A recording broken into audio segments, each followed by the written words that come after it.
Welcome back to Longwood University. We are live from the spin room here, and joining us now is Rev Jesse Jackson, of course, a Clinton supporter.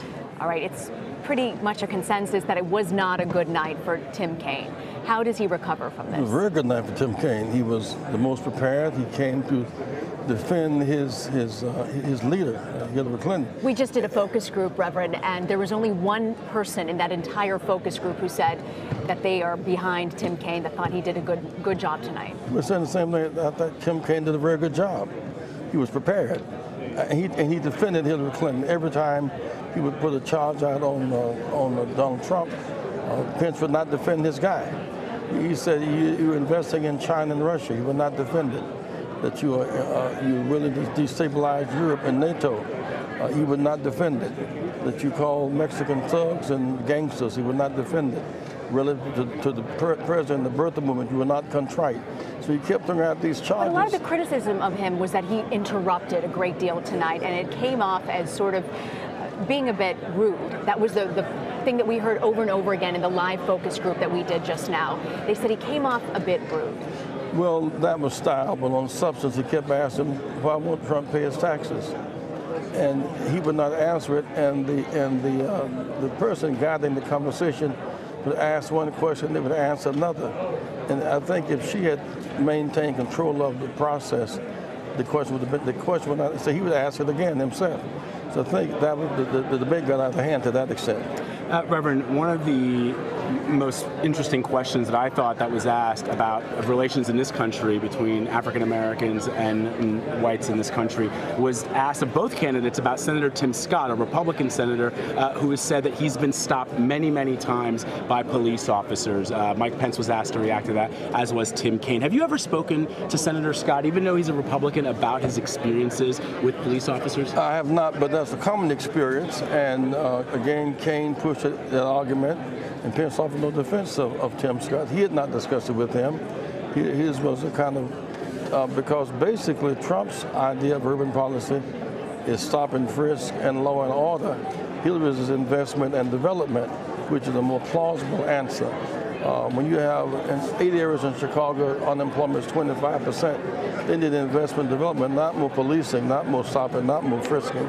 And so Kaine was ready to discuss that issue, and Mr. Pence chose to avoid it altogether. But Donald Trump and Tim Kaine say, though, that in areas, and you've worked in Chicago for many, many years with families who are suffering through drugs, through gang violence, they're saying the law and order means that families will be able to walk their streets of their community safely. How do you respond to that? That was the Nixon dog whistle, law and order, just as stop and frisk was a whistle out of New York, just as the race riots every month was a dog whistle today. The fact is, in those areas of Chicago, you have 8 areas with unemployment 25%. Guns in, drugs in, jobs out. And 80,000 vacant homes, abandoned lots. There is no urban policy for reconstruction. If there were a commitment, for example, just to remove the lead jobs, to cut down the high weeds, landscapers jobs, to remove the houses, the demolition, those that cannot be sustained, or to rebuild those where you have boards and need window panes. There's no urban policy. And policing poverty is not something the police do very well. They're policing poverty and desperation. That needs to be a plan. All they have to do is dust off the Kerner report, look at what happens when you ignore one side of town and try to have two cities on the different sides of the same tent. We know that Hillary Clinton polls very well with people of color. Voters really support her in the African American, Asian, Hispanic community. But when people talk about the economy, how does she win those people over who are not in her camp?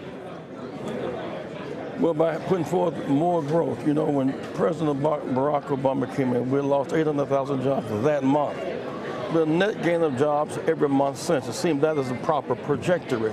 Also, 20 million Americans have insurance who did not have it, many of whom were poor. And more would have had that had not the South, in fact, cut off the flow of affordable health care money. And so if she expands that trajectory, you'll have more health care and more jobs and more economic growth. What did you make of Bill Clinton's comments sort of criticizing Obamacare? Well, it has to be modified. It's clear that some insurance companies do not find a comfort zone with it, but it cannot be insurance company driven. It must be people driven. And that's the tension. Should it be modified. To what extent should it be single payer? That debate rages on, but at least President Obama has gotten it off a dead center.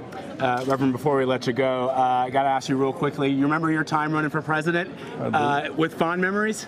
I do have fond memories. I think maybe two things happened. One, after it was over, I saw President Obama one day, and we were downtown. He said, I saw the debate with Hart and Mondale. I was a student in Columbia, and I said to myself, this can happen.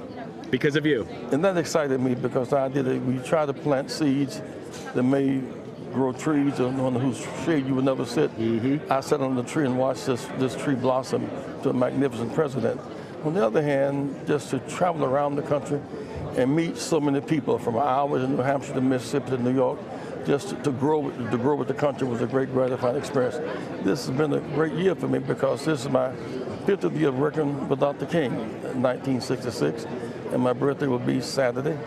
Happy birthday, Reverend. 75. 75. Don't even look it. Wow. Don't even look 75, 50, so it's a big deal.